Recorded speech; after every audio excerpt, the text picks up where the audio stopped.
आपण पाहत आहात निपाणी न्यूज, चौफेर घडामोडी। निपाणी मुरगुड मार्गावर स्पीड ब्रेकरवरून ताबा सुटल्याने झालेल्या अपघातात दुचाकीस्वार जागीच ठार। निपाणी मुरगुड मार्गावर जवाहरलाल तलाव मार्ग वळणावर स्पीड ब्रेकरवरून ताबा सुटल्याने झालेल्या अपघातात दुचाकीस्वार संकेत दिलीप चव्हाण वय वर्ष 38 राहणार तुळशीनगर जामसेंट तालुका देवगड जिल्हा सिंधुदुर्ग हा युवक जागीच ठार झाला। हा अपघात मंगळवारी मध्यरात्री 2च्या सुमारास झाला। घटनेची नोंद शहर पोलिसात झाली आहे। याबाबतची अधिक माहिती अशी की मयत संकेत चव्हाण हा आपल्या कुटुंबियांसमवेत हमीदवाडा तालुका कागल येथे वार्षिक जत्रेसाठी आला होता।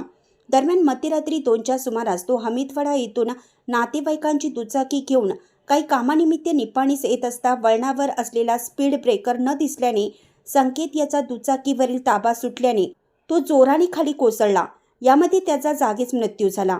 दरम्यान घटनेची माहिती मिळताच शहर पोलीस ठाण्याचे उपनिरीक्षक शिवानंद कारचोळ यांनी भेट देऊन मयत युवकाची ओळख पटवली। त्यानुसार मयत संकेत याचे वडील दिलीप चव्हाण यांनी शहर पोलिसात फिर्याद दिली आहे। अशाच अपडेट्ससाठी निपाणी न्यूजला सबस्क्राईब करा आणि रहा अपडेट।